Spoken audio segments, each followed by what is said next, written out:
Bienvenue à cette deuxième table ronde du colloque Alliance et communauté en fantasy et science-fiction qui se déroule donc en collaboration avec le Festival international Métropolis Bleu.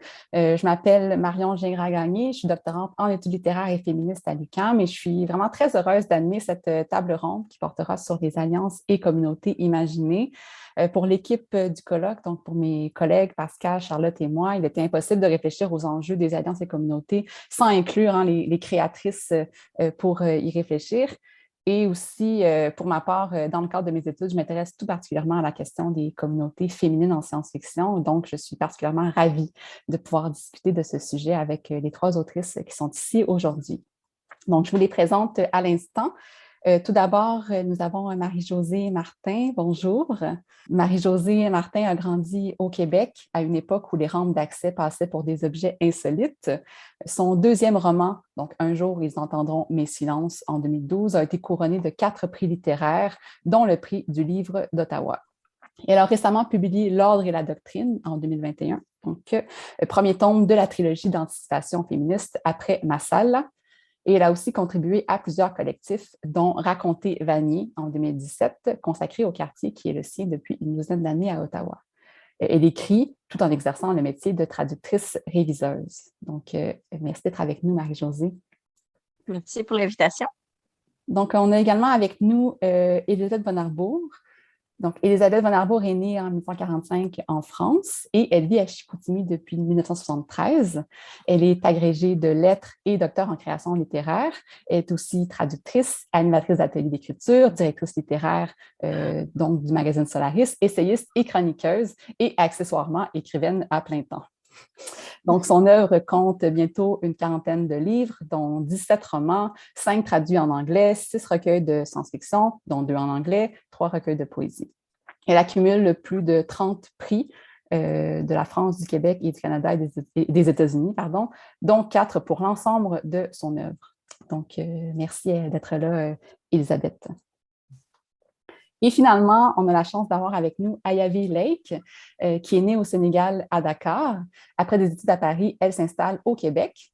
Et donc, les 3 territoires du Sénégal, de la France et du Québec marquent ses récits. Son recueil de nouvelles, Le Marabout, paraît chez VLB en 2019, dans lequel elle donne chair au quartier de Parc Extension. Ce roman-là est également lauréat du prix des Horizons imaginaires de 2020 et Ayavi enseigne à Montréal. Donc, bonjour à vous. Donc, quand on parle d'alliance et de communauté, on parle de regroupement, de solidarité, de commun, de vivre ensemble, mais on parle aussi d'inclusion, d'exclusion, d'espace, de frontières, de dynamique de pouvoir. Dans vos romans, vous faites tout intervenir la notion de communauté de différentes façons. Et donc, pour commencer, j'aurais envie de vous poser cette première question. Comment les communautés et les alliances prennent-elles forme dans votre travail? Comment les envisagez-vous? Donc, grosse question pour commencer, mais j'aurais envie de vous entendre à ce sujet-là. Elisabeth, voulez-vous commencer? Ah oui, bon, alors, attends, je ne suis pas née en 45, je suis née en 47 quand même. Désolée, j'ai eu les mauvaises informations dans ce cas-là. Oui, comment est-ce qu'on écrit? Oui, c'est le sujet que j'avais envie d'aborder à cette table ronde, c'est comment est-ce qu'on les écrit, ces récits de solidarité? C'est pas évident. Et bon, moi j'ai commencé à écrire dans les années 60, où ces sujets, disons, n'étaient pas exactement au premier plan de la science-fiction des genres. J'ai appris entre-temps. Et le problème, évidemment, dans notre culture, c'est la tension entre la solidarité, qui est indissociable de l'égalité, et le fameux individualisme dont on nous rebat les oreilles et qui nous achale au moins depuis le XVIIIe siècle. Et c'est vraiment, pour l'écriture, c'est toujours un problème parce qu'on a tendance à faire des récits avec une ou un personnage central qui est l'héroïne ou le héros et qui doit, selon les règles habituelles du truc, venir à bout des obstacles et triompher à la fin. Ce qui n'empêche nullement qu'une communauté soit l'héroïne ou le héros, mais d'un point de vue de l'écriture, ça pose des problèmes parce que les lecteur et les lectrices et les lecteurs, les lectrices doivent s'identifier à quelqu'un plus qu'à un concept. Et ça pose vraiment un problème au niveau technique. Évidemment, c'est un problème que le récit polyphonique peut aisément régler, mais c'est toujours, c'est difficile à gérer un récit polyphonique, un récit à plusieurs voix, à plusieurs points de vue, mais c'est certainement la seule façon dont on peut vraiment s'en tirer, me semble-t-il. Est-ce que je fais des récits de solidarité dans ce que j'écris? Je ne sais pas, je ne me rends pas compte. Il y a des communautés, il y a des relations de type horizontal et non vertical, déjà, ce qui est nécessaire. Dans le silence de la cité, qui était mon premier roman et que j'ai donc écrit à la fin des années 70, il y a une communauté de femmes qui sont des révolutionnaires, des révoltés et qui veulent en découdre. Mais c'est comment dire, assez circonstanciel et ce n'est pas une solidarité universelle. Le problème de la solidarité, c'est qu'elle a fonction universaliste, mais qu'elle doit aussi, c'est une autre tension, être intersectionnelle, comme on dit maintenant. Et elles ne sont pas du tout intersectionnelles, ces bonnes femmes. Elles détestent les bons hommes et tout ce qu'elles veulent, c'est en découdre. Par contre, il y a une autre type de communauté dans le silence, c'est la communauté des enfants qui sont créés de façon un petit peu techno-bio, mais ça n'est pas le sujet que je développe, puisque j'ai un personnage principal qui est l'héroïne. Elle n'est pas fiable, elle a plein de tares, mais ça n'est pas un récit à plusieurs voix. Dans Chronique du pays des mers, j'ai essayé de faire un récit à plusieurs voix, puisque le pays des mers est une société qui se veut relativement égalitaire, même si des nécessités biologiques font que le statut des femmes et celui des hommes est très différent. Et là aussi, j'étais prise dans les critères que je m'étais fixés pour créer ce monde. Je n'ai pas tellement de récits de ce type pour l'instant. Je vais y penser. Pour l'instant, donc. Mais il demeure quand même, comme vous dites, que la communauté traverse quand même de différentes manières vos récits, même si ce n'est pas nécessairement à l'avant-plan. Bien sûr, en vous écoutant, je fais beaucoup de liens avec Marie-Josée Martin. Je ne sais pas si vous vouliez poursuivre par rapport à la communauté. Comment est-ce qu'elle prend forme dans votre travail? Premièrement, la thématique que j'aborde dans l'ordre et la doctrine, elle est vraiment du constat que, dans le fond, l'individualisme est c'est la racine de la plupart des problèmes qui nous confrontent à l'heure actuelle d'un point de vue social. C'est l'individualisme qui explique en bonne partie la crise écologique, parce que si on avait une conscience plus collective, capable de se projeter dans l'avenir, on aurait déjà résolu ces problèmes-là. Les difficultés que j'observe au niveau des familles, les femmes qui sont toujours à la course, des enfants qui sont bousculés, qui se promènent de la maison de papa à la maison de maman. Ça aussi, la racine de ce problème-là, c'est notre conception de la famille, c'est très individualiste.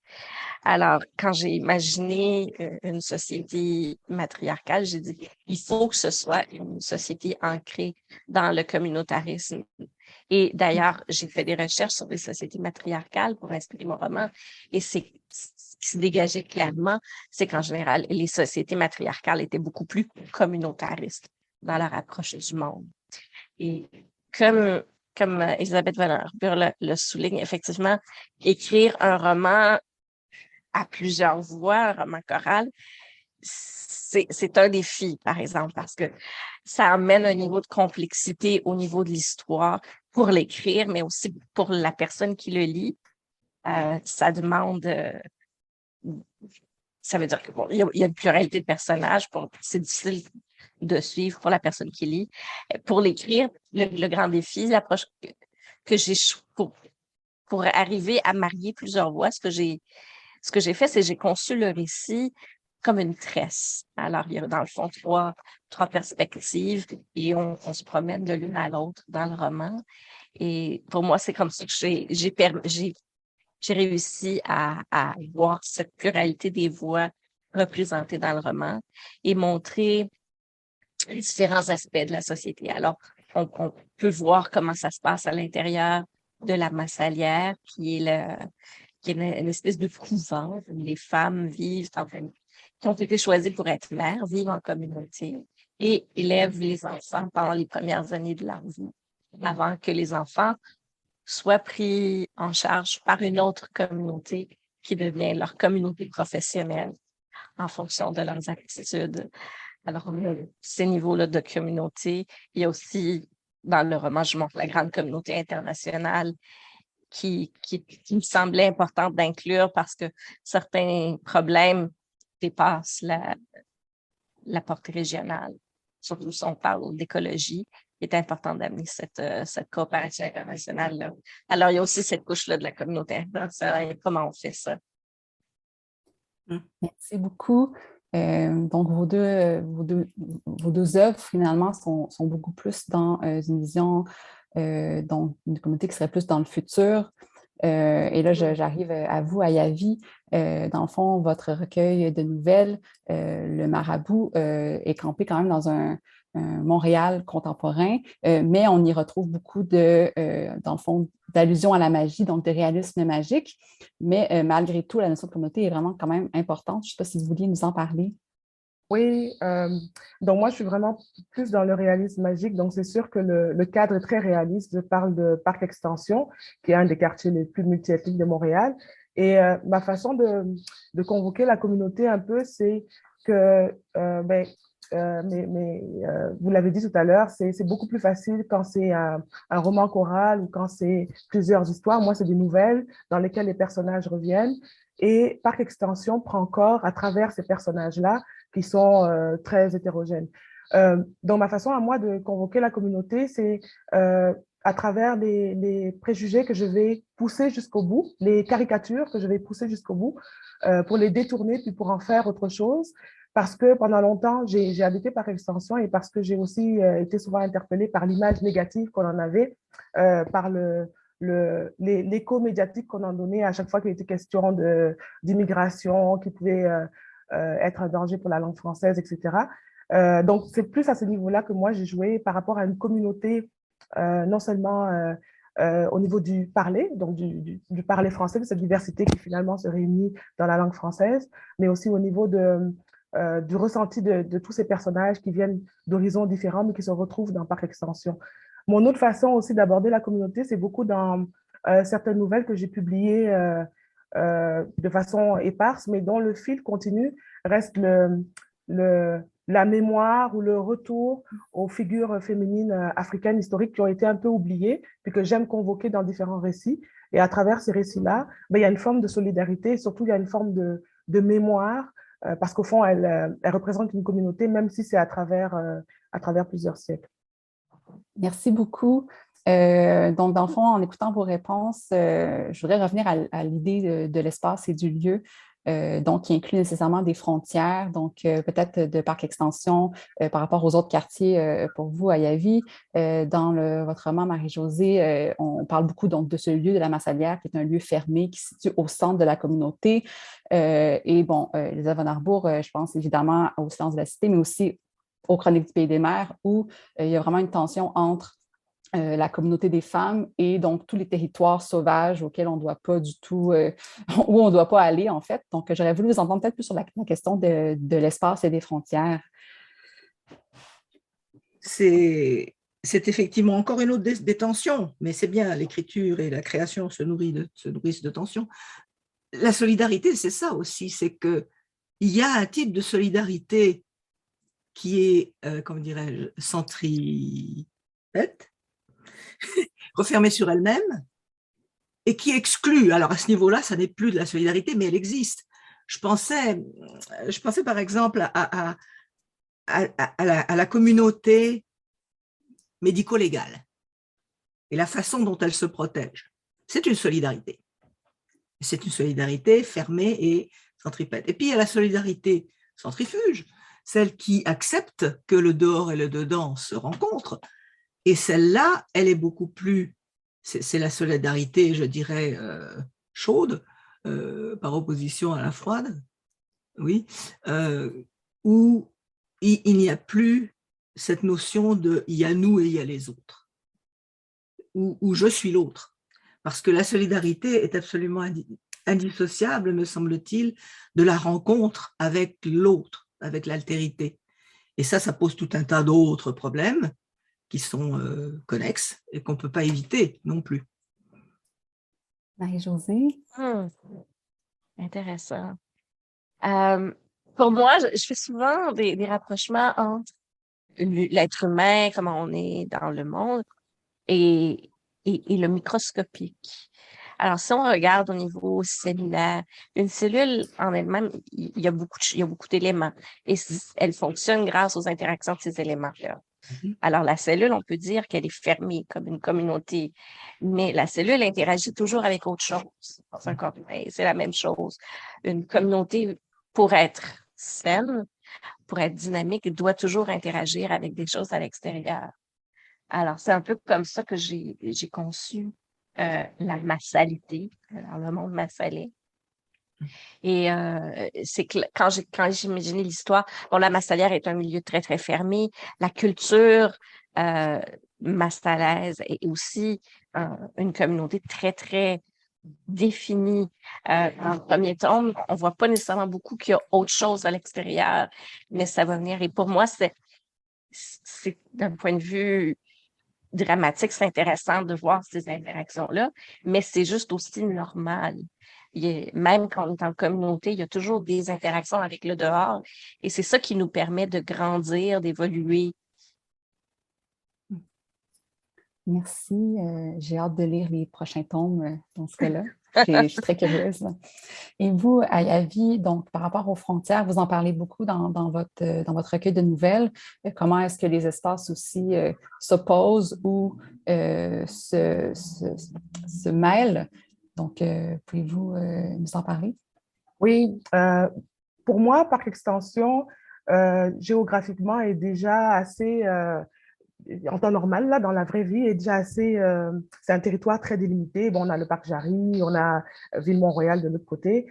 Et dans le livre, ce que j'aimais beaucoup jouer sur ce fait-là. Puis à un moment donné, je parle des habitants de Villeray, pour lesquels la frontière, c'est le parc Jarry. Puis passer la frontière du parc Jarry, c'est quelle horreur, je suis dans le monde des étranges. Et j'ai beaucoup joué sur ça. Et la solidarité se passe dans Parc Extension, dans le sens où toutes les références à la spiritualité ou à la sorcellerie, ben, c'est entre gens de Parc Extension qui comprennent que dans Parc Extension, c'est spécial, donc qu'il va se passer des choses spéciales, puis que les gens autour, dans Villeray ou ailleurs, sont complètement exclus de ce réalisme magique-là qui se passe.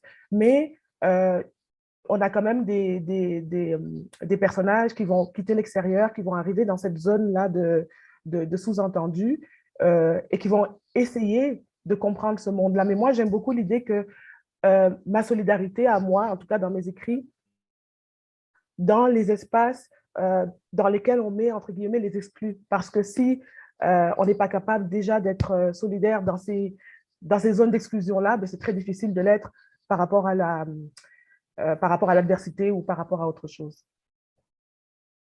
Merci beaucoup. Donc, vous avez parlé, Ayavi, de réalisme magique. Pour vous, Marie-Josée, Elisabeth, c'est vraiment des sociétés, en fait, par la science-fiction, par la fantasy, vous avez l'occasion de représenter autre chose. Donc, vous avez une liberté de représentation qui est quand même vraiment fantastique.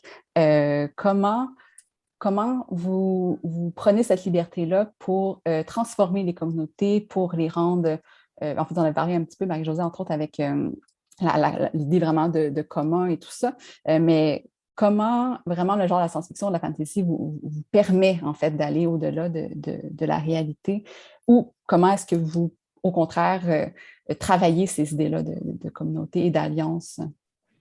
Pourquoi le choix de la science-fiction et de la fantasy ou du réalisme magique? Marie-Josée, vouliez-vous... OK, d'accord. Oui, d'accord.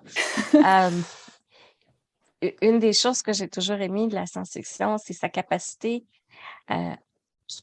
de nous permettre de mieux réfléchir au présent parce qu'elles nous permettent de nous prendre de prendre une distance. Des fois, on dit toujours on a besoin de recul pour réfléchir à quelque chose. Et c'est ça, là, en se projetant dans l'avenir, on peut regarder, on peut questionner des situations courantes et la lectrice ou le lecteur ne se sent pas menacé. On ne le critique pas. On parle d'une société imaginée qui est dans l'avenir.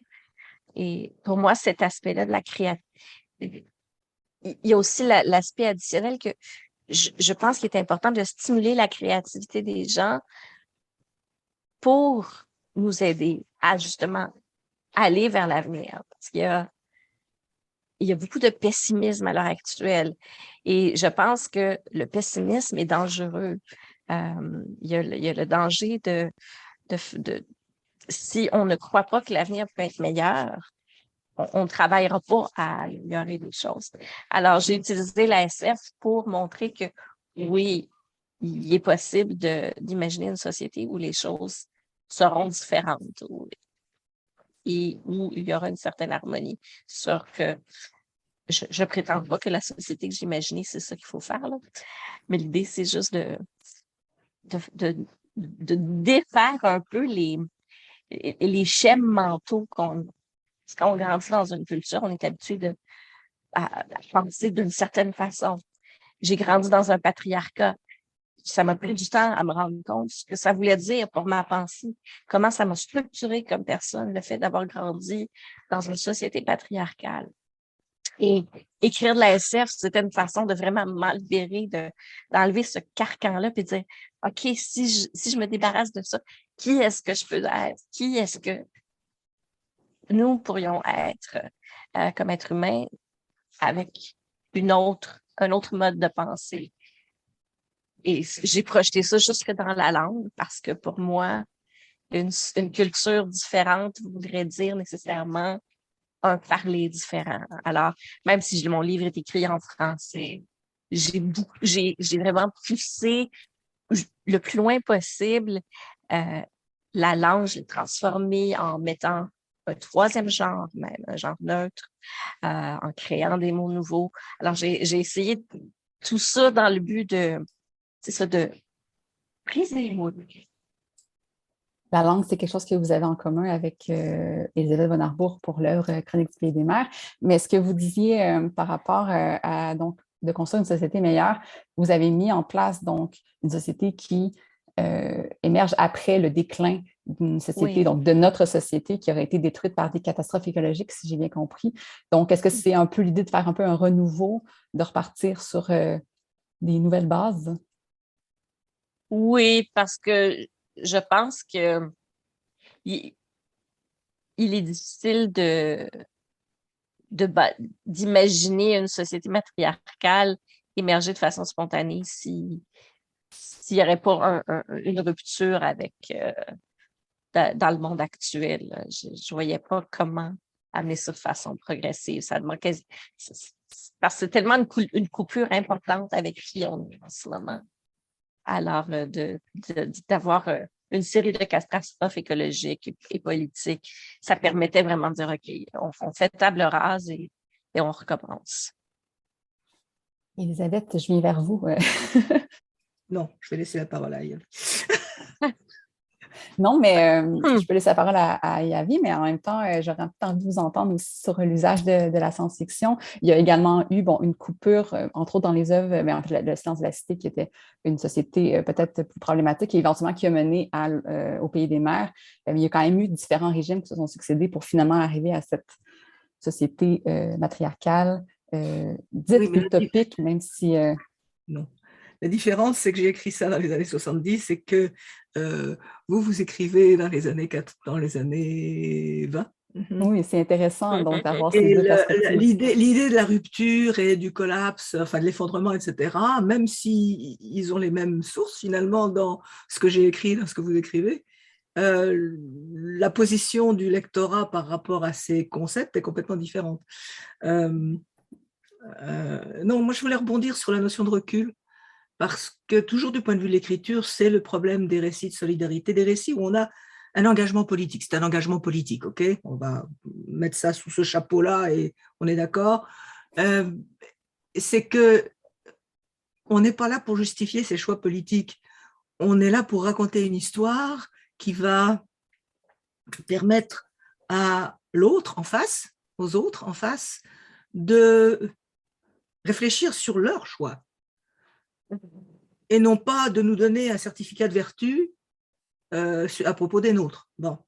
Et le problème de la plupart des récits de solidarité ou des récits, disons, engagés politiquement, c'est qu'ils ont, comme j'ai lu quelque part, le nez dans le guidon, c'est-à-dire qu'ils sont là et il manque beaucoup, beaucoup de recul. On a le ou les personnages méritants enfin, c'est des récits, comment dirais-je, de bonnes sœurs. Alors, c'est un petit peu embêtant parce que c'est difficile de... Je vois pas pourquoi, personnellement, je ne vois pas pourquoi on devrait être solidaire juste avec les bons. Hein, encore une fois, la solidarité doit être non exclusive et ne pas juger moralement. Or, il y a toujours une espèce de jugement moral dans ces textes qui m'horripile. En tout cas, voilà, c'est ça. Je voulais juste rebondir sur cette notion de recul, non seulement entre le moment où moi j'ai écrit mes histoires à moi et vous, le moment où vous écrivez les vôtres, mais aussi la distance intrinsèque de la science-fiction, que vous avez très bien décrite, qui nous permet ce recul. Et quand je vois des récits de science-fiction qui n'utilisent pas cet outil extraordinaire de recul, ça m'énerve. Merci. Bon, Ayavi, donc je viens vers vous aussi, même si votre récit est quand même plus réaliste, il y a le réalisme magique qui est très présent, et vous faites aussi intervenir des figures comme le marabout, une figure donc, entre autres du Sénégal.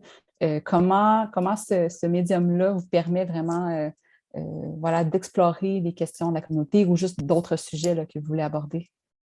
D'abord, je voulais juste revenir sur l'appellation de réalisme magique. Moi, quand j'écrivais, quand j'étais dans mon processus d'écriture, c'était, je veux dire, c'est après, quand le livre a été publié, que j'ai été, pas cataloguée, c'est négatif, mais que j'ai été, en tout cas, vous comprenez ce que je veux dire? Oui, des personnes en recherche vous ont dit, c'est du réalisme magique. Bon. Exactement. Mais moi, dans mon processus d'écriture, je n'appelais pas ça réalisme magique. Évidemment, j'étais consciente d'être dans un univers complètement différent de ce qu'on pourrait lire au Québec, ou en tout cas. Mais moi, j'ai grandi avec cet univers-là. J'ai grandi avec Pour moi, c'est du réalisme, c'est pas du réalisme magique. Quand je parle de cette spiritualité-là, du marabout, c'est des choses avec lesquelles j'ai grandi qui sont juste normales. Donc, après, je ne me plains pas d'avoir l'étiquette de réalisme magique, ça me convient tout à fait. Mais ce que je veux dire, c'est que pour moi, c'était une façon d'apporter une autre façon d'aborder l'histoire, d'aborder la conception du monde, d'aborder la façon dont on voit les choses. Et j'ai essayé aussi un peu moins dans le marabout, mais surtout dans les autres textes, d'introduire, j'en parlais un peu tout à l'heure, des femmes issues de la communauté africaine qu'on connaît moins, dont je fais revenir l'esprit, parce que ça m'intéresse de savoir ce que ces femmes-là auraient pensé de la société d'aujourd'hui, du monde d'aujourd'hui, de ce que les femmes font de leur monde aujourd'hui. Donc voilà.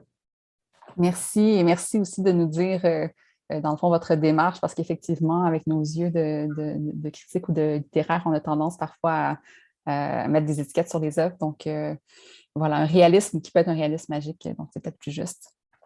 Donc, peut-être j'aimerais ça revenir sur une idée, en fait, qui est beaucoup dans la communauté ou dans le commun, qui est l'idée du rite, des rituels, qui touche aussi à la question de la spiritualité, de la religion, qui est quand même bien présente dans vos œuvres. En quoi est-ce que le rituel, les rites, peut-être viennent teinter votre idée de la communauté? Je pense tout de suite à Marie-Josée parce que donc, dans votre lieu d'Amassalière, entre autres, il y a tout est très ritualisé, donc le passage de la jeune fille à l'âge adulte, donc jeune fille qui est toujours d'être construite, qui va donner éventuellement une mère.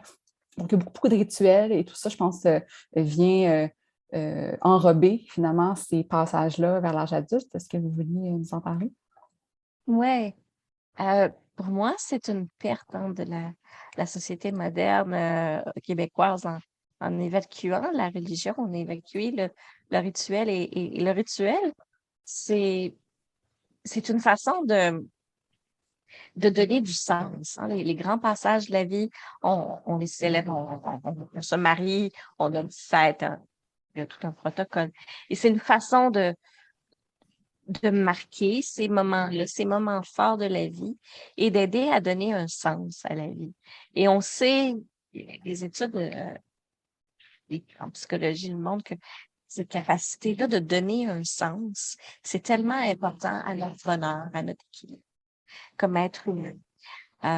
Quand on n'a pas ça, ces repères-là, on se cherche davantage. Alors, pour moi, c'est pour ça que j'ai fait une place si importante au rituel dans mon histoire.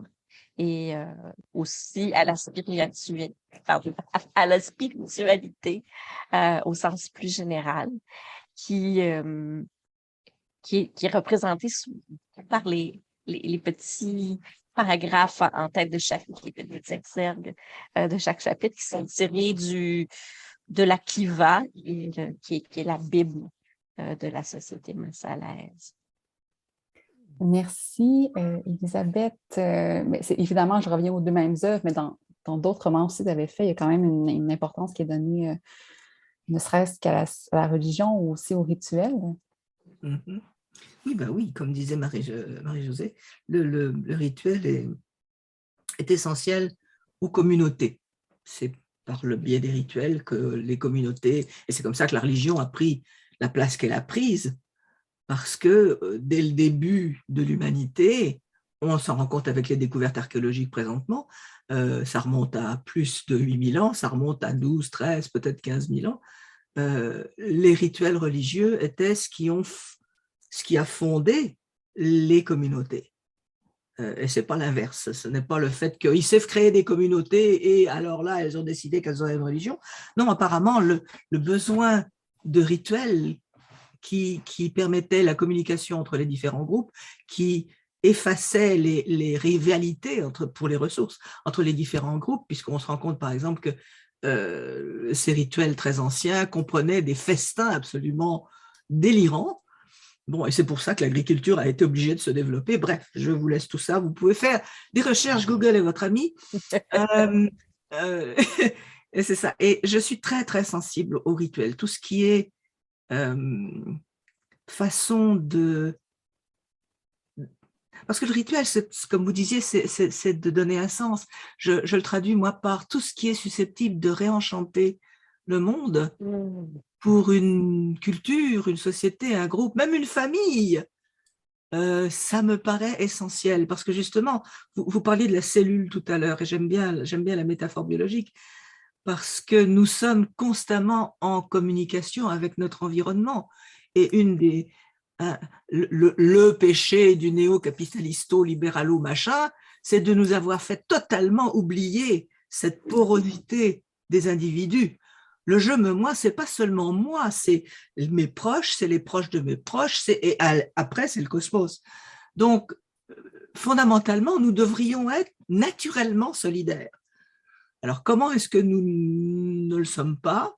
En fait, nous le sommes, mais il y a tout un tas de rituels extérieurs à nous, qui sont des rituels développés par les systèmes qui nous dirigent et qui nous en empêchent, et c'est plate, révolution. Oui, j'ai un peu l'impression aussi, en tant que lectrice, quand j'ai lu vos œuvres, que le renouveau du monde, ou du moins le renouveau de la communauté, devait passer absolument par donc une recherche de sens qui venait peut-être justement aider à reprendre corps, à reprendre vie. Donc, cette importance-là a été quand même assez marquée. Mais vous, à Yavi, par rapport à cette idée-là de rituel, elle est peut-être plus subtile aussi dans votre recueil de nouvelles, mais quand même, avec le marabout, entre autres, il y a cette question quand même là, de rituel. Oui, mais je pense que dans le marabout, il y a deux choses. Il y a le rituel, puis il y a la notion de spiritualité. Pour moi, le rituel, dans le marabout, je mets en scène mon processus d'écriture, dont je mets en scène une auteure qui a son rituel. Et son rituel à elle, c'est de s'habiller en homme, de se transformer en homme, d'avoir l'impression d'être un homme avant de pouvoir créer ses personnages puis les faire vivre. Et pour moi, c'était important parce que j'ai l'impression que ce rituel-là, dans ce sens-là, engendre la création. C'est parce qu'il y a ce rituel qu'on se met dans le contexte de création, puis qu'on arrive à faire vivre des personnages, puis à aller chercher ce dont on a besoin. Et dans le marabout, quand le personnage se transforme en homme, ben, il a 3 références, c'est Serge Bouchard, c'est Wole Soyinka, c'est Ousmane Sembène. Donc, c'est pas un hasard, c'est parce que ce sont des hommes qui l'ont marqué dans son parcours et qui touchent à des arts qui vont l'influencer. Puis la deuxième chose, c'est par rapport à la spiritualité. Le marabout, c'est par essence un personnage spirituel qui, en Afrique de l'Ouest, ben, au Sénégal, en tout cas, va un peu intercéder entre les hommes et ce qu'il y a de plus grand en haut. Et c'est important pour moi dans mes récits d'avancer ce genre de personnages-là. Ici, c'est le marabout, puis dans d'autres récits, ça va être les divinités issues de la cosmogonie nigériane, parce que c'est une autre façon de voir le monde que je n'ai pas retrouvée beaucoup dans mes lectures, dans mon parcours. C'est une autre façon d'aborder les réalités que je ne retrouve quasiment pas. Et quand je les retrouve, souvent, ça va être dans des livres qu'on ne fait pas forcément lire ou qui sont vraiment en marge. Et je trouvais important non seulement de les mettre en avant, mais aussi de montrer comment, je pense que ça a été dit tout à l'heure, comment est-ce que ça permet de s'accrocher à quelque chose finalement. Moi, en tout cas, c'est comme ça que je vois les choses, de s'accrocher à quelque chose, mais quelque chose de différent de ce à quoi on est habitué. Merci beaucoup. J'aurais envie de rebondir sur une chose que je pense, Elisabeth, vous avez dit. C'est vraiment le rapport peut-être à la famille. Donc, quand on pense à la communauté, on pense nécessairement à peut-être le vivre ensemble ou la famille ou une famille différente, une reconfiguration de la famille. Puis là, évidemment, à Yavi, quand vous parlez du secteur de Parc Extension, il y a nécessairement d'autres liens qui se créent entre les personnages que celui de la famille nécessairement traditionnelle. Dans les œuvres aussi, Marie-Josée Martin, Isabelle Van Arbour, vous avez des conceptions de la communauté qui brisent un peu les formes de la famille traditionnelle. Donc, j'aimerais ça vous entendre là-dessus. OK. Oui, il y a eu une décision très, très consciente de ma part de briser la famille traditionnelle quand j'ai écrit Masala, parce que la famille telle qu'on la conçoit à l'heure actuelle laisse pour compte tellement de gens. On vient de traverser une pandémie, on s'est rendu compte à quel point il y avait une souffrance au niveau des personnes âgées, combien sont décédés parce qu'on les parque dans des institutions. On fait ça avec plein de monde. On fait ça avec les personnes en situation de handicap qui ont un handicap très, très lourd. On les parque dans des foyers de groupe. Ça, c'est notre idée de la famille. Alors, je voulais casser cette image-là de la famille telle qu'on la conçoit pour avoir quelque chose de plus inclusif, dans le fond, où les personnes de tous âges, de toutes conditions, peuvent s'épanouir sans être mises de côté. C'est une exploration que je vais continuer. Dans le fond, c'est une exploration c'est un fil conducteur dans tout ce que j'ai écrit jusqu'à présent. C'était vraiment très, très présent dans Un jour, vous entendrez mes silences. Là, c'est le problème de l'isolement social. Je l'explore dans l'ordre et la doctrine. Je vais continuer de le faire de façon plus approfondie. Mais oui, c'est vrai. On pense souvent dans notre société, la famille, c'est être ensemble, mais il y a l'envers de la famille qui est aussi isolé. Qui on n'inclut pas dans la cellule familiale. Et également, je reviens encore à cette fameuse massalière qui je pense, qui m'obsède un petit peu. Mais donc, ce lieu-là où finalement, non seulement il y a comme une nouvelle famille finalement qui se crée, mais il y aura comme plusieurs femmes qui vont finalement élever plusieurs enfants. Mais il y a aussi le couple, en fait. Le couple tombe. Donc, on ne retrouve pas des cellules de couple traditionnelles, si je peux dire, hétéronormatives, où est-ce qu'il y aurait absolument donc une femme par couple. Et donc, ça isole beaucoup les femmes également. Donc, vous avez quand même joué avec cette idée-là de briser le couple. Oui, oui, parce que la famille et le couple vont de pair dans notre culture. Une famille, en général, a son cœur c'est le couple, même si dans les faits, il y a de la monoparentalité, mais le modèle, ça reste encore un binôme et hétérosexuel, selon la norme. Alors oui, pour moi, c'est important de jouer avec ça. Et bon, il y a la massalière, mais il y a aussi dans les communes où les gens vivent. Le couple est possible, mais il est conçu de façon beaucoup plus fluide que ce qu'on a à l'heure actuelle. C'est plus passager. Et même si l'éducation des enfants, une fois qu'ils partent de la massalière, là, vers l'âge de ce qu'on appelle l'âge autour de 7 ans, quand ils joignent une commune, ils sont confiés à un binôme, mais c'est pas un binôme amoureux, c'est pas un couple au sens spirituel, familial, tout ça. C'est vraiment je l'appelle parrain et marraine, mais ce sont des adultes qui sont là pour nous guider, pour offrir une stabilité, qui s'engagent à être là dans la durée. Ce que, avec la famille telle qu'elle se vit en ce moment, on n'a pas toujours. Les enfants ont besoin d'une stabilité et en ce moment, en fait, c'est souvent le chaos avec notre mode de vie actuel. Du moins, d'après ce que j'observe. Je ne suis pas mère, alors peut-être que je me mêle de ce qui ne me regarde pas, mais c'est ce que j'observe dans ma famille, dans ma famille élargie, chez mes amis. Ouais. Merci, Élisabeth. Concernant la famille, le couple, avez-vous des réflexions par rapport à ça? Oh oui, oh oui. Oh oui. Tout ce que j'écris est à propos de relations entre les parents et les enfants, dans toutes les permutations possibles, les dominants, les dominés, dedans, dehors, bon, bref. La famille mono, enfin la famille nucléaire est une invention relativement récente. Elle est même très récente. Quand on regarde les communautés, je reviens à Google et mon ami, quand on regarde les communautés préhistoriques, par exemple, on se rend compte que c'était des petits groupes qui allaient d'une dizaine à une vingtaine de personnes, et ce mini-village élevait les enfants. D'ailleurs, les enfants, à un moment donné, on n'était pas trop sûr de qui était le père, donc la mère. Mais ça, c'est une autre histoire. La famille, c'est quand même ça. Qu'est-ce que c'est une famille? C'est un milieu où on a des rapports de solidarité et de soins, où on prend soin les uns des autres.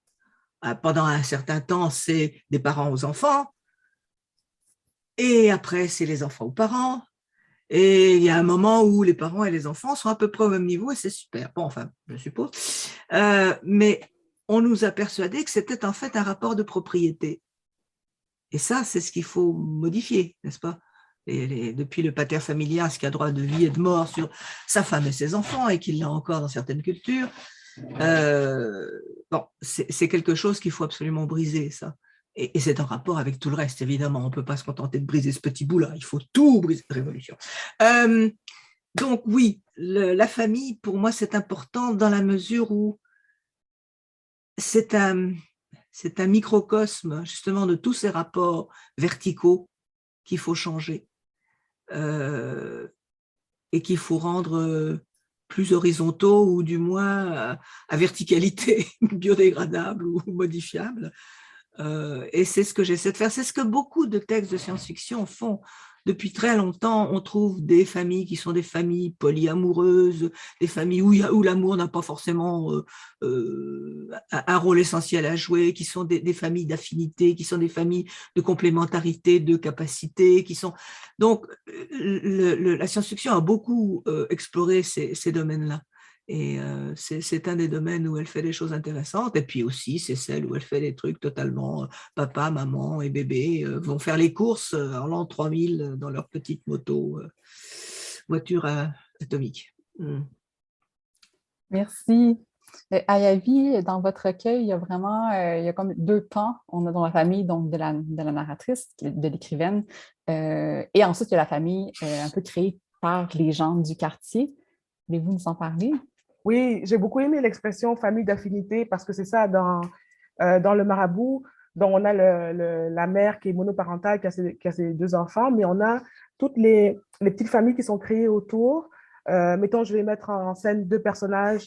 Cette dame qui vient de Parc Extension, puis qui va rencontrer sa québécoise de souche qui vient d'Hochelaga, puis en temps normal, ben, elles n'auraient aucune raison de se rencontrer, ben, elles vont former une famille, puis on a cette femme originaire du Mali qui va faire découvrir le monde autochtone à une autre québécoise pure laine, et donc ça va créer aussi une autre famille. Donc pour moi, c'était plus la notion de transmission, d'échange qui m'intéressait. C'est vraiment comment est-ce que par la transmission, par l'échange, on peut être capable de se créer une famille, de se créer des gens de qui on va être beaucoup plus proche que son père, sa mère, etc.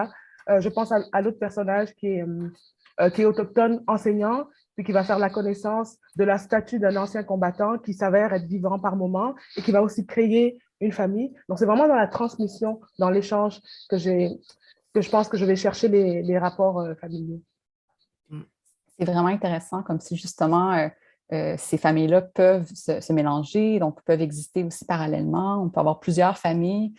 Donc, merci beaucoup. Je voudrais peut-être sortir un peu de vos œuvres et de votre travail sur les livres pour en fait aller à votre statut d'autrice.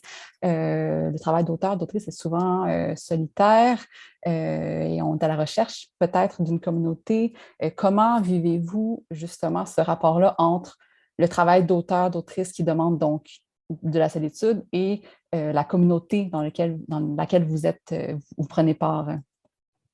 Est-ce que c'est quelque chose que vous recherchez? Est-ce que c'est un besoin? Est-ce que c'est en tension avec votre travail d'autrice?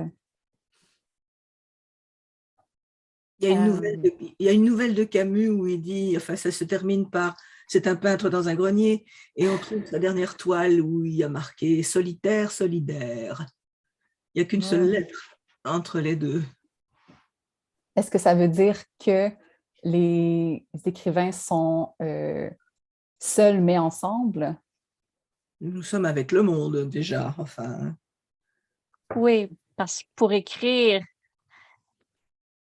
je pense qu'il faut aimer le monde pour arriver à créer des bons personnages. Ça suppose que on est de fines observatrices de la réalité des êtres humains qui nous entourent. Alors, ouais, j'aime bien ça. Solitaire, solidaire. Une des choses que j'entends fréquemment, c'est à quel point la pandémie, elle a eu l'effet d'isoler les auteurs, les autrices.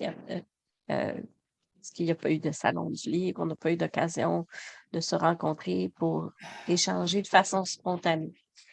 Zoom est merveilleux, mais ne permet pas nécessairement ces échanges spontanés qu'on pouvait avoir autour des salons du livre. Et moi, comme autrice, pour essayer de combler ce vide-là, ce que j'ai fait, c'est il y a à peu près 1 an maintenant, c'est que j'ai créé un petit groupe, un petit cercle d'autrices. Alors, on se rencontre à peu près virtuellement 1 fois par mois pour échanger juste notre démarche, les fonds d'en est. Et ça aide à nourrir notre démarche. Moi, ça aide à nourrir ma démarche, à me garder enthousiaste. On ne peut pas nécessairement parler du travail d'écriture avec n'importe qui, parce qu'à moins d'être engagé soi-même dans ce travail-là, on ne peut pas comprendre à quel point ça vient nous chercher de façon très profonde. C'est quelque chose qui, même si on n'est pas 8 heures par jour à une table de travail en train d'écrire, ça nous habite constamment. Les personnages nous habitent. Les livres qu'on devrait encore commencer à écrire nous habitent bien avant qu'on ait mis le premier mot sur papier. J'entends quelque chose, une nouvelle, comme récemment, Toronto, une femme handicapée qui vit dans la pauvreté abjecte et des sensibilités chimiques, n'arrive pas à trouver un logement qui lui convient et elle a demandé l'aide médicale à mourir parce qu'elle n'est pas capable de se loger de façon convenable. Alors, ça m'habite. Dans ma solitude, ça m'habite. Et je me dis, peut-être qu'un jour, il y aura une histoire que je vais écrire à partir de ce petit reportage. Alors, solitaire.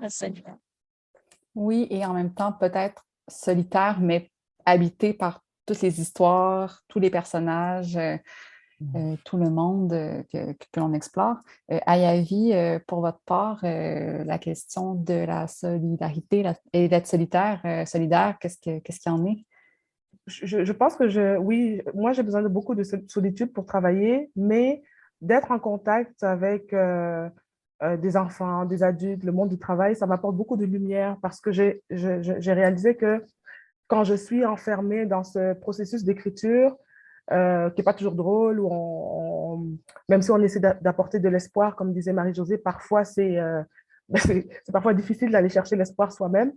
Ça m'apporte beaucoup de lumière, moi, de sortir de ce cadre-là, même si je suis toujours à l'affût, on est toujours interpellé par plein de choses, de parler à des vrais gens, de voir des vrais gens, ça fait qu'on se dit, OK, j'ai presque envie d'utiliser le mot paranoïa, mais ce n'est pas le bon mot, c'est que moi, en tout cas, quand je suis trop dans ce monde-là, c'est comme si je calquais ce qui se passe dans ma fiction, dans mon réalisme magique, à ce qui est dans la réalité. Ça, c'est très dangereux et c'est presque souffrant. Donc, ça fait du bien d'aller prendre de l'oxygène puis de dire, OK, c'est pas si pire, puis on peut remettre de l'espoir dans notre récit.